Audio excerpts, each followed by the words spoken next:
The United States is Israel's biggest protector in the world, and Israel needs protecting since it is surrounded by neighbors, many of whom would be happy to see the people of Israel wiped out.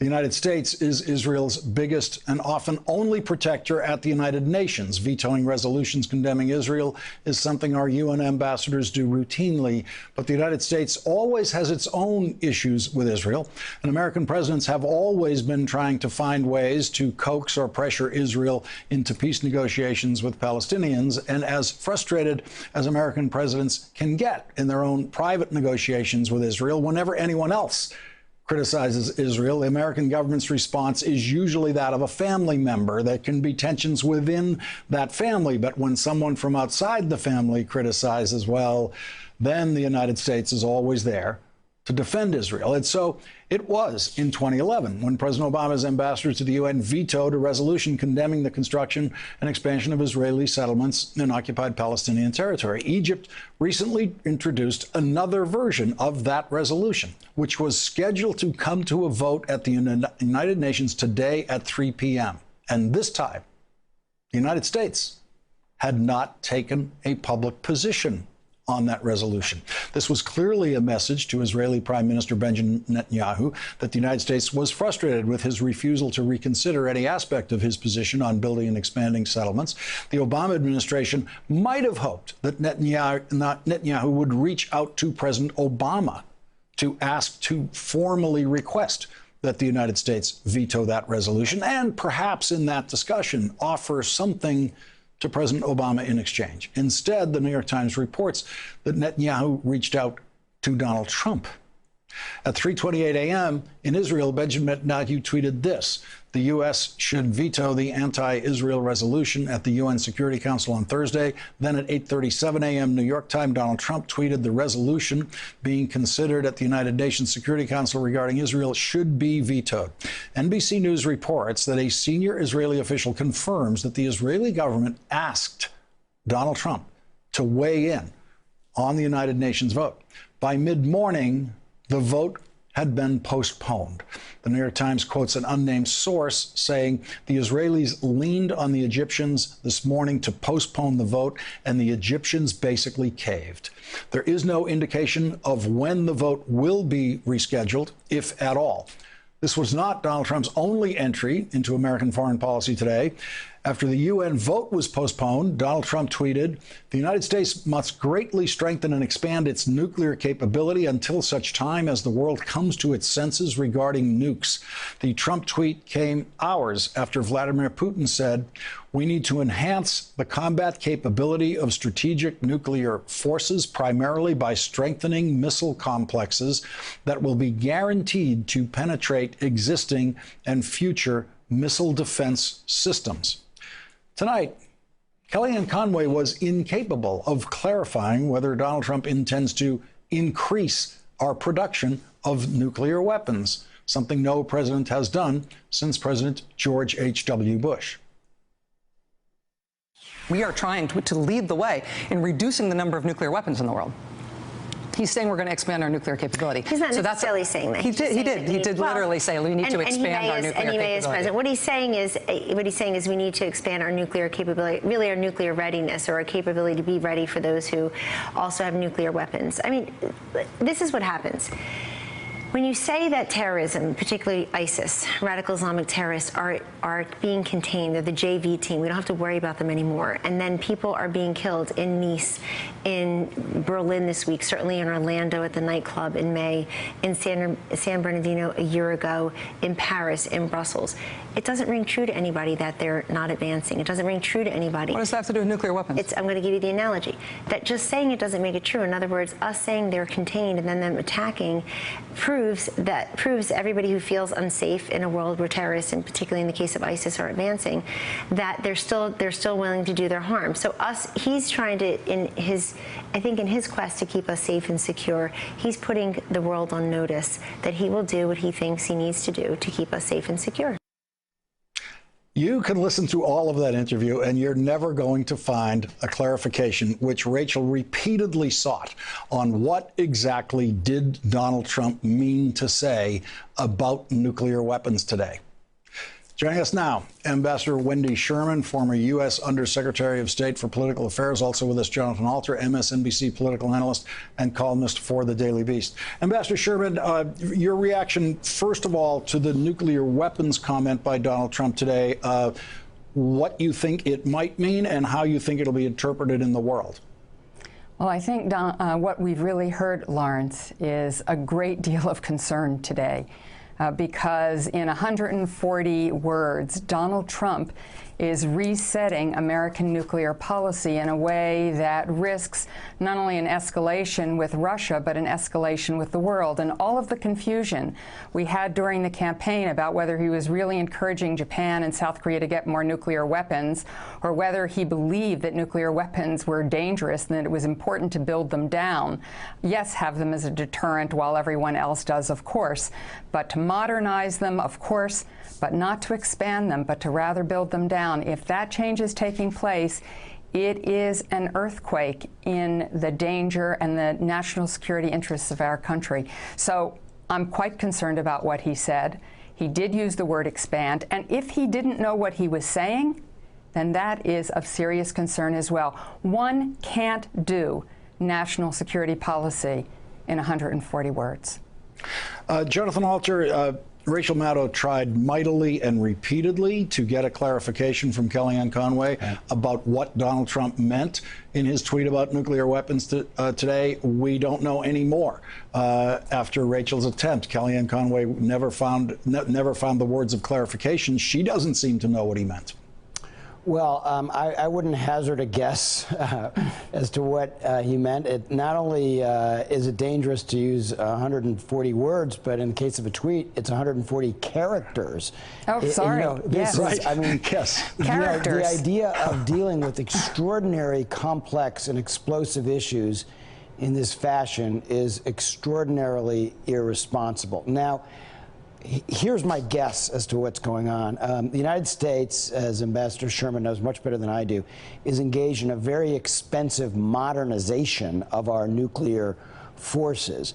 Donald Trump is ignorant on all of these issues. He showed that during the campaign when he wasn't familiar with the fact that our deterrent is based on a triad: land-based, sea-based, and bomber-based nuclear deterrent. He wasn't familiar with the concept of a triad, and it may well be that he's not familiar with the fact that we have what will eventually be $1 trillion modernization of our nuclear deterrent that President Obama launched. So it may be that he actually doesn't want to expand, he just wants to modernize, but neither he nor Kellyanne were familiar enough with the details to clarify.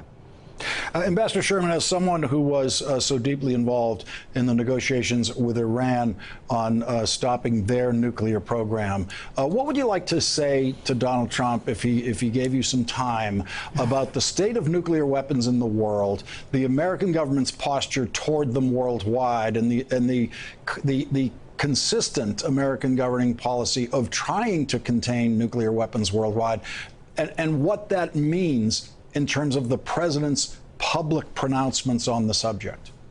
Well, I think you make a very good point. First of all, thank you, Jonathan, for the correction on characters rather than words. Quite a difference. Even 140 words might not do it either. That's right. But I think that what I would probably say to the president-elect is this is very serious. This is something that from Ronald Reagan on forward, on a bipartisan basis, presidents have understood that nuclear weapons are not something that should be heralded. They should be something that are very carefully thought about.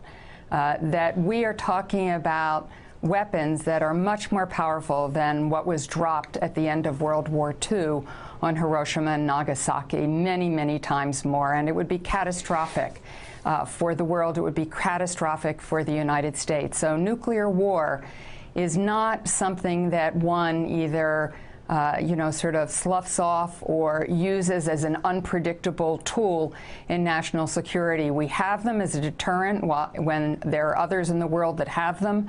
But in the New START treaty with Russia, a country with whom we have difficult and complicated relationships, we all agreed to build down our nuclear stockpiles because we understood that this would ultimately make the world safer. And I give President Obama a lot of credit for setting out an objective, which he said he wouldn't probably see in his lifetime, and I certainly won't see in mine. But this is very serious business, and as Jonathan said, one shouldn't just pop off about this. This should be very thoughtfully put forward in a policy that is fulsome, so you know where you're headed and you know what the stakes are. Jonathan Alter, in a normal presidency, should the president say something in the morning that has worldwide import and the capacity to be misunderstood, that presidency would have clarified it fairly quickly within a matter of hours. But certainly, with Kellyanne Conway scheduled to do a major interview tonight with Rachel Maddow, they had to know, and Kellyanne Conway had to know, that Rachel Maddow is our resident expert on this subject. It's the most important thing in the news today. It's the first thing Rachel Maddow is going to ask you about. What did Donald Trump mean on this nuclear weapons tweet? And Kellyanne Conway shows up with nothing. She has nothing clarifying to say about it. That in itself is kind of an unprecedented communications session with the new administration. Very much. And, you know, as you said, they will be doing this every day, because when the United States sneezes, the world catches a cold. It's been that way since World War II. It will continue to be that way, even though other nations are now becoming major figures on the world stage. We don't dominate in quite the way that we used to. We don't get our way in the way that we used to, which is something I think will prove very frustrating for President Trump. And when he gets frustrated, we don't know how he reacts, but we've been given some idea. And so that then you get an escalation of tweets and taunts. This is how wars start, Lawrence, is through, if you look at the origins of World War I, for instance, there are a series of miscommunications, taunts, braggadocio, Kaiser Wilhelm, you know, insulting his cousins on another throne elsewhere in Europe. You know, this is dangerous. And I think anybody who has studied diplomacy from any political persuasion will agree this is not any way to run the foreign policy of the United States. He's not in charge yet, but he will be in a month. Ambassador Sherman, I want to get your reaction to the vote at the UN today that was postponed. A couple of things. First of all, Prime Minister Netanyahu apparently reaching out directly to Donald Trump, asking him to make that statement today that he made early this morning on Twitter.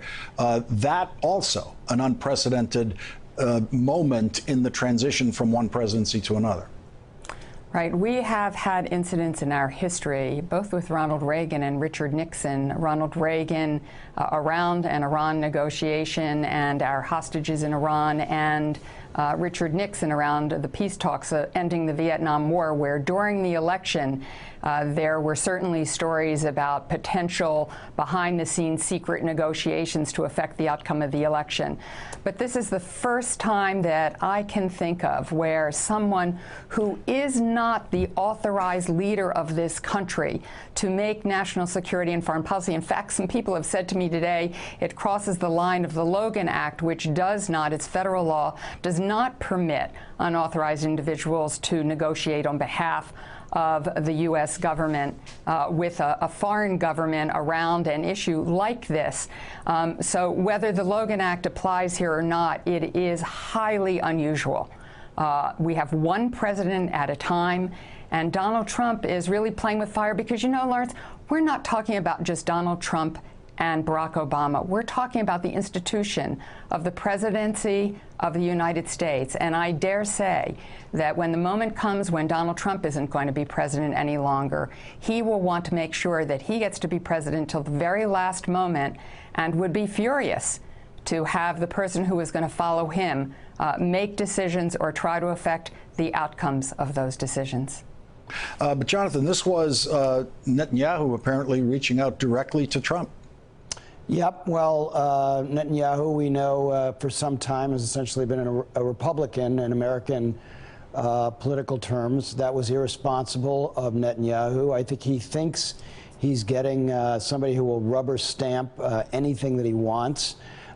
in the White House, and he will get that. Israel will be determining U.S. foreign policy in the region, which is not the way it should be. Not that we shouldn't be Israel's strongest friend and ally in that part of the world, but if we lose any ability to broker between the various states in the Middle East, that will not help the national security interests of the United States. And that's what we're moving toward. On top of which, he's nominated as ambassador to Israel his bankruptcy lawyer, who accused other Jews, American Jews, who don't agree with him on everything, who favor a two-state solution, of being, quote, worse than capos. The capos were the Jews who collaborated with the Nazis in the concentration camps. So Mr. Friedman has no business being our envoy to Israel, and I hope that that nomination is defeated. I say that as a citizen, as a Jew. It would just be outrageous if he became our representative, somebody who accuses other Jews of being Nazis. Jonathan Alter, thank you very much for being with us. And Ambassador Wendy Sherman, thank you for joining us tonight. Really appreciate it. Thanks, Lawrence. Thank you, Lawrence. Thank you. Hey there, I'm Chris Hayes from MSNBC. Thanks for watching MSNBC on YouTube. If you want to keep up to date with the videos we're putting out, you can click subscribe just below me, or click over on this list to see lots of other great videos.